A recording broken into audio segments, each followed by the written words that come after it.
நிறைவாழ்வை வாக்களிக்கின்றார்.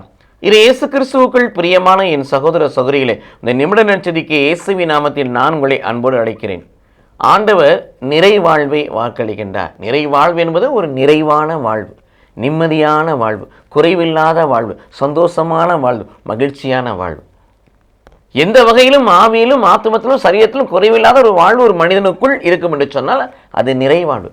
அது குறை கடவுளால் தீர்க்கப்பட்ட குறையாக இருக்க வேண்டும். 1 தீமோத்தேயு 1 கொரிந்தியர் 13:10 வாசிப்பது போல நிறைவானது வருகின்ற பொழுது குறைவானது மறைந்து போகும். இது இயேசு கிறிஸ்துவுக்குள் பிரியமான என் சகோதர சகோதரிகளே, எபேசியர் 1:3 வாசிக்கிறோம். இதோ உலகம் உருவாக்கப்படுவதற்கு முன்பதாகவே கிறிஸ்துவுக்குள் கடவுள் நம்மை முன்குறித்தார், பிள்ளைகள் என முன்குறித்தார். அப்படியா இருக்கின்ற நமக்கு உன்னதத்தின் விண்ணகத்தின் ஆசீர்வாதங்களால் கடவுள் நம்மை நிரப்புகிறார். விண்ணகத்தின் ஆசீர்வாதம் மட்டுமா?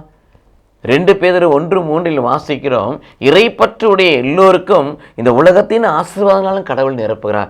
ஆகவே ஒரு மனிதனுக்கு தேவை ஆசீர்வாதம், விண்ணக ஆசீர்வாதமும் தேவை, மன்னக ஆசீர்வாதமும் தேவை. ஆக விண்ணகத்தின் ஆசீர்வாதத்தினாலும் மன்னகத்தின் ஆசீர்வாதத்தினாலும் பிள்ளைகளை நிரப்ப கடவுள் நல்லவரும் வல்லவருமாய் இருக்கிறார். இவ்விதமான விண்ணக மன்னக ஆசிரியை பெற்றுக்கொண்ட பிள்ளைகளாக இருக்கிற நாம் அனைவரும் நிறைவாழ்வை, அவர் வாக்களித்த நிறைவாழ்வை பெற்றுக்கொண்டிருக்கிறோம். பெற்றுக்கொண்ட நிறைவாழ்வுக்காக கடவுளுக்கு நன்றி செலுத்துவோம். கடவுள் நம்மை ஆசீர்வதிப்பாராக. ஆமென்.